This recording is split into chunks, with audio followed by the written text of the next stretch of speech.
I'm Dr. Rasheem. I'm an independent scholar and social scientist researcher whose scholarship encourages a critical examination of society and culture through the lens of race, class, gender, sexual orientation, basically things connected to identity. As an instructor, I'm very much committed to helping students gain deeper insight into an interdisciplinary, cross culture, and intersectional approach to the academic study of people, places, society, and more specifically of marginalized populations. Today, I want to talk to you about information that might contribute towards a Black feminist ecological perspective on motherhood. Much of the basis of today's research on motherhood would not exist without the conceptual work of people like Chodorow, Ruddick, or Hirsch. While there is a plethora of scholarship on motherhood that has contributed to shaping the conversation on how motherhood is theorized and studied, my research tends to give particular special attention to concepts such as Collins, Black feminist thought, and other theorists like McDonald's activist mothering. And I also study a bit of Frye's anti-racist mothering. They help to contribute to the foundational information that is needed when exploring Black motherhood. In order to conceptualize Black motherhood, one would very much need to look at her ecosystem, right? One of the ways in which to do that is to reference ecological systems theory. So, ecological system theory is basically just an ecology of human development. It explains the ecology between a person and their environment. One of the things that I really appreciate about using this particular theory is it shows you their environment on several levels. If you could picture a person inside a circle, and then there's several circles that go outward from that person. So within those systems, their names are the chronosystem, macrosystem, exosystem, mesosystem, and microsystem. In the chronosystem, it takes into account historical changes over time.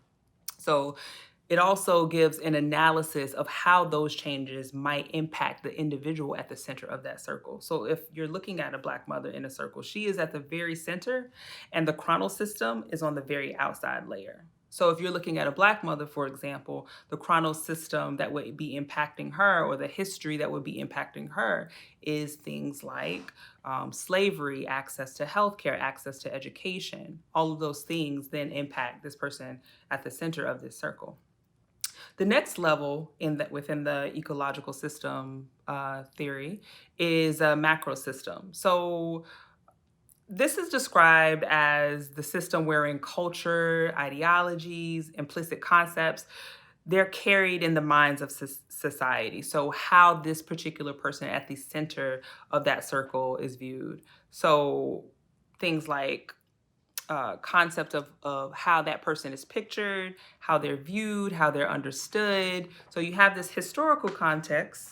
And in the historical context, there are things like laws, rules, regulations on a historical level that then impact that next level. The next level is the exosystem. Exosystem is the system that is considered somewhat an extension of the Meso System.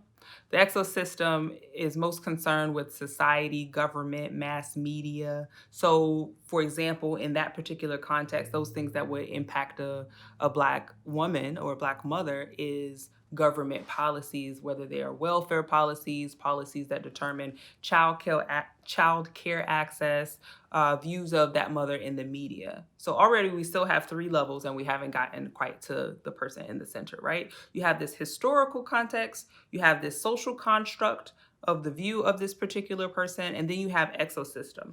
Exosystem is very much connected to the other one in terms of the conceptualization of that mother, because things like mass media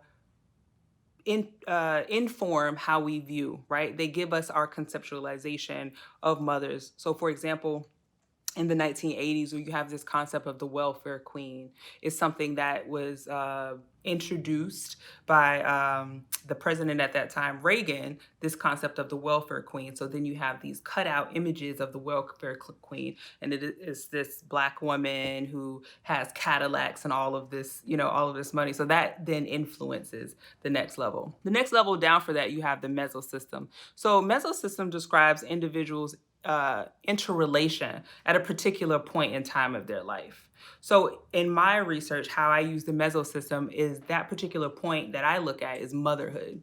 So you have all these systems just going in internal to the onion, the historical context, right? The society and how culture is viewed, the government, the media, and then how all of those impact a woman at a particular time in her life. And that time in a lot of my research is connected to how she's impacted in her motherhood practice. Within the Meso System, then there is the Microsystem. This system is has the most immediate contact with individuals. It consists of roles, relationships, and physical location. So some of the things that might come up in a microsystem are gender roles, how gender roles are played out, roles in terms of what is her role at work, how is she viewed within her relationships, how she viewed within her family, and also things like how she might be viewed in her neighborhood or in her community. Still, and I can't emphasize enough, the degree to which all of these other layers then impact this other central layer of her relationships and interaction with people. So you might get to a level where we may study or investigate a person, let's say, who is a mother and they're in a community, and if we just look at their actions or their interactions within their community system, or even within their actions within their relationship one-to-one, for example, with a partner, and not take into account how motherhood for her has been conceptualized, how she is perceived, then informs her interactions, systems, process, laws, rules, regulations that she has been left out of, however, still impact her very much. Key aspects of the microsystem are reciprocity, recognition, and analysis of subsection. So reciprocity is dissimilar from the traditional research where the experimenter provides a stimulus for the subject and the analysis or response between the relationship between the dependent and the dependent variable, right? So in contrast, the requirement for reciprocity is that both subjects have an impact on each other and not just an outside observer then impacting a subject. For example, both variables are allowed to impact each other, which is a very much different concept if you think about it from a scientific standpoint. Recognition then emphasizes the impact of a social system operating within the setting of participants. It's been stated in this particular theory that this recognition is particularly important when evaluating more than two people in a given system.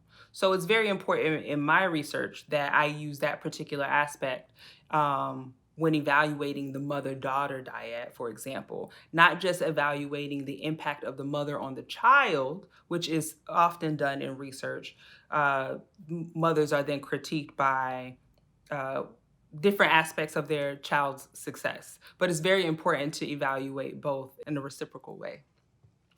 So the third aspect of this system requires an analysis of subsystems and a critique of how those subsystems interact with each other. Two additional aspects of this ecological system are interior and relational.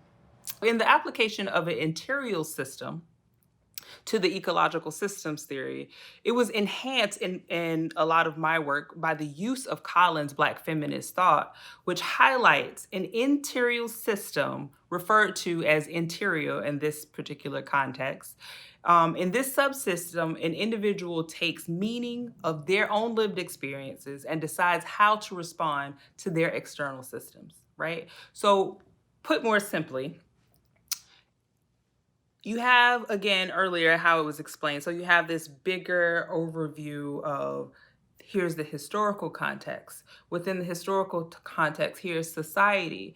Within society, here are the rules and regulations, government, mass media. Within that, here are this person within the context of their neighborhood and within their family.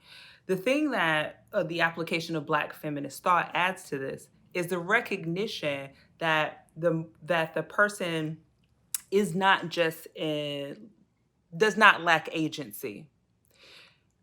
With that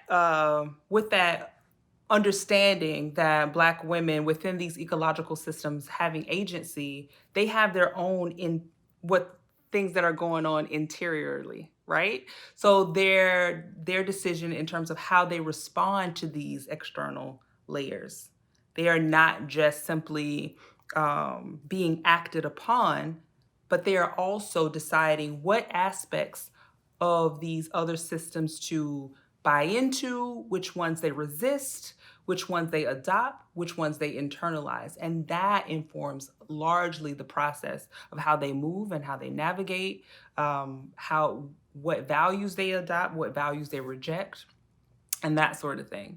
So additionally, in addition to interiorial, there's also this relational aspect, right? So in my work, the relational system focuses on context related to the role of the mother and daughter, and the relationship between mother and daughter within the context of family, home, environment.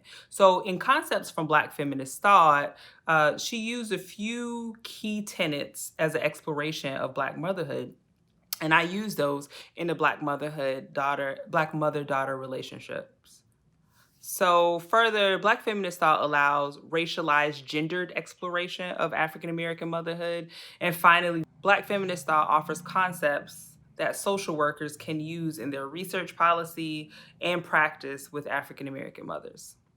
Black feminist thought was used in this context as a way of building upon ecological systems theory as an additional lens to allow us to go deeper into that ecological system.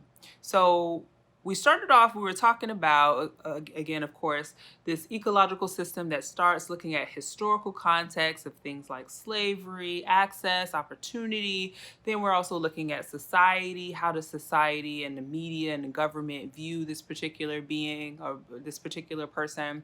And then within that, how do they operate within their community? How are they seen even internally within their relationships? What is missing from that conversation is the interior and relational. That's one of the things that taking a Black feminist thought approach or applying it as a lens helped to highlight. It highlights the ways in which the Black woman at the center of that ecological system does not lack agency. She's not simply a being there being acted upon, right?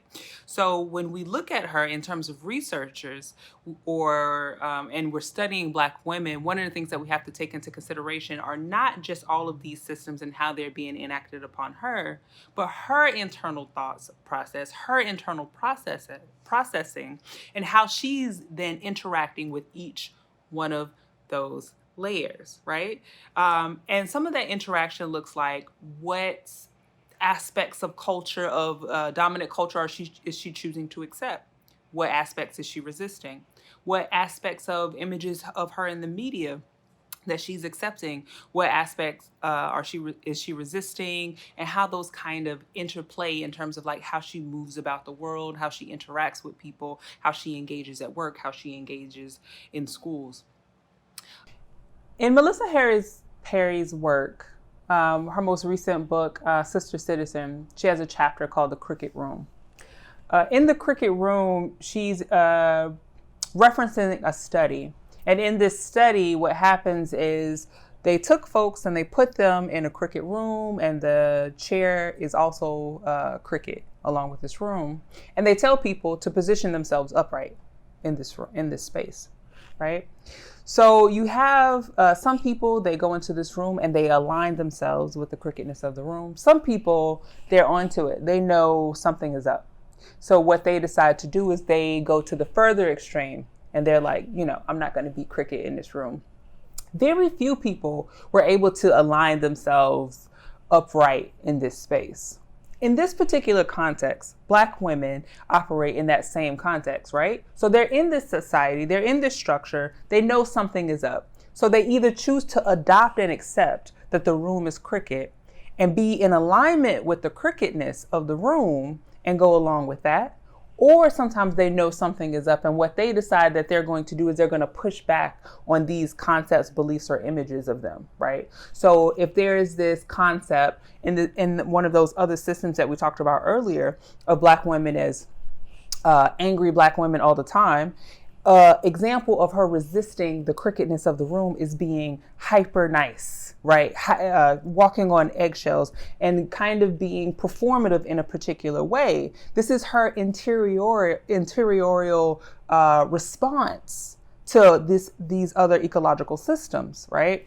Or if she's aware of how, let's say, Black men are perceived and she's raising a Black son, that then of course influences how she interacts with her son, how she might interact with dating. There's this whole process interiorly that's going on that we don't ever really get to engage with, because we only see a lot of times in science as the subject or the object, and then we're in observance. Very rarely do we engage with the unique standpoint of how then that person is interacting with all of these other systems, right? Another aspect of, other than interiorial, that's very much used in my work, especially when I'm looking at mother-daughter relationships, are relational.